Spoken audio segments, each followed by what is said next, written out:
Step into the unknown with the shadow frequency and your host, Matt Wilson, as he takes you where the shadows hum.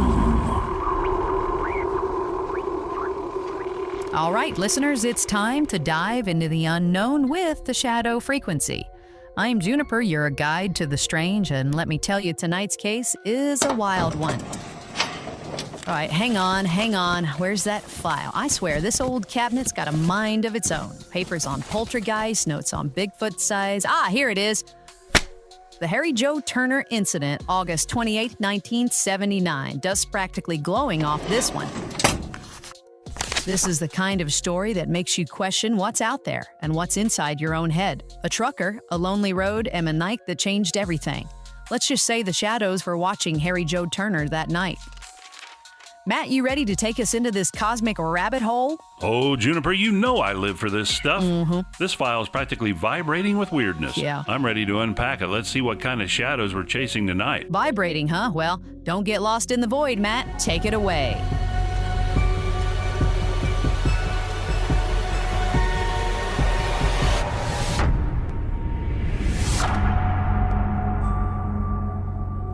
Thanks, Juniper, for digging that gem out of the cabinet. I'm holding the file now, and let me tell you, the pages feel heavy, like they're carrying the weight of a man's unraveling reality. Tonight, we're diving into the Harry Joe Turner incident of August 28, 1979, a case that's as unsettling as it is bizarre. A Virginia trucker, a routine delivery, and a brush with something not of this world. Let's step into the shadows. Picture this, it's just before 11 p.m. Harry Joe Turner, a 28-year-old long-haul trucker, is behind the wheel of his 1974 Kenworth, hauling a load of ketchup and mustard from Winchester to Fredericksburg, Virginia. It's a new route for him, about 80 miles, and the night is quiet. Too quiet. Harry notes the time at a gas station, 10:52 p.m. A little lightning flickers in the sky, but the roads are strangely empty. No cars, no headlights, just the hum of his rig and the dark stretching out ahead. 17 miles into the trip, just past Paris Mountain on US 17, Harry hears a voice crackle over his CB radio. Hey, southbound 18-wheeler, where are you headed to, buddy? It's another driver, or so he thinks. But before he can respond, his truck lights start flickering, and the CB erupts into a piercing screech.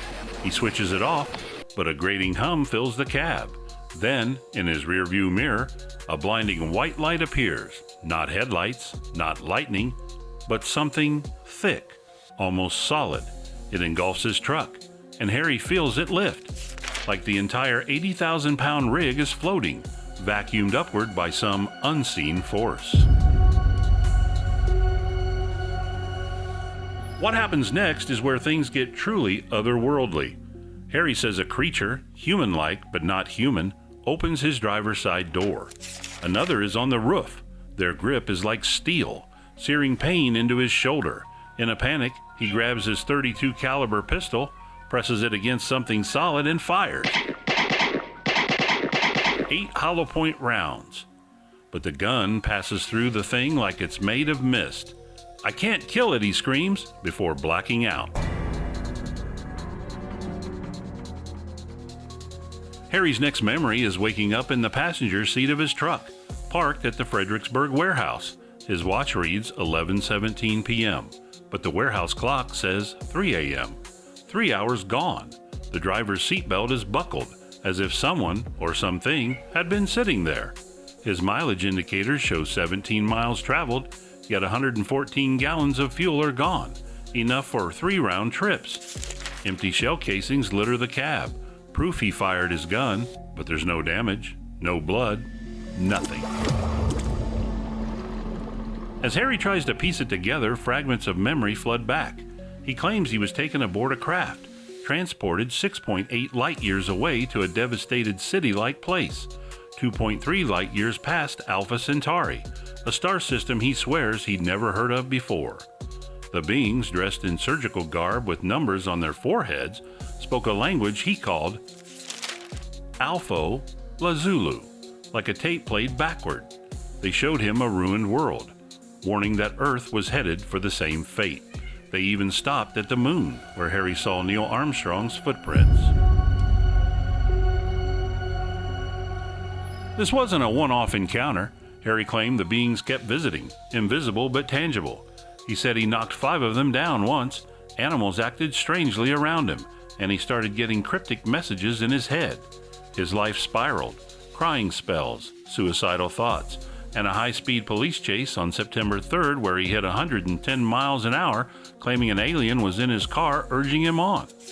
This case is pure high strangeness, folks.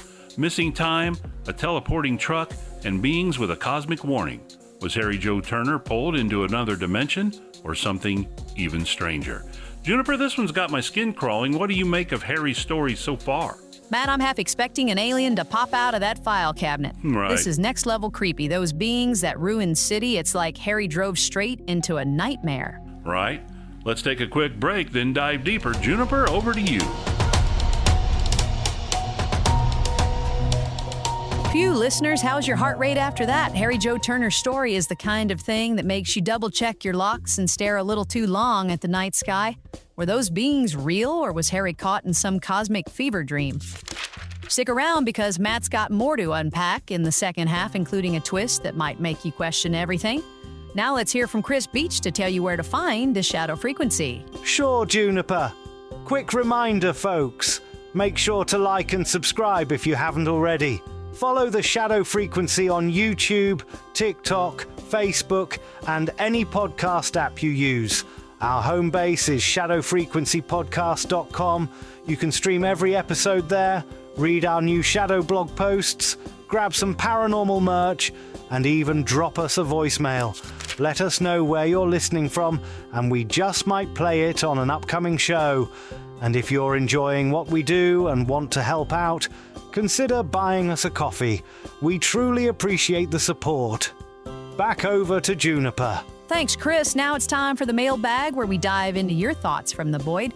I'm firing up the spectral cosmic message materializer to flip the switches. There we go. It's humming. Let's see what comes through today. All right, we got one. Let me just get this open here. Dooly-dooly-doo. All right, listener, if we got a gem from the materializer today, this one's from Thomas in Oregon, and he writes, "Hey, Matt, Juniper, and Chris, I'm Thomas from Oregon, and I've got to tell you, your show is my go-to late-night listen while I'm out on my back porch watching the fog roll in from the woods." Oh, that sounds creepy.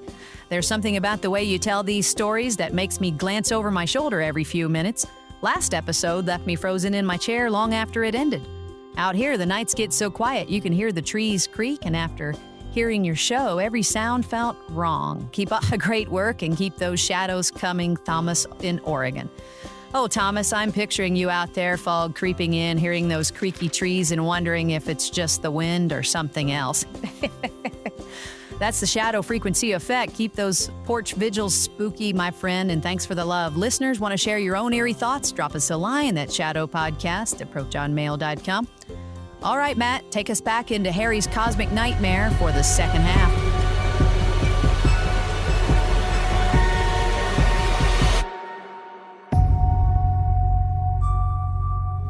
Thanks, Juniper, and a big thanks to Thomas for that chilling email.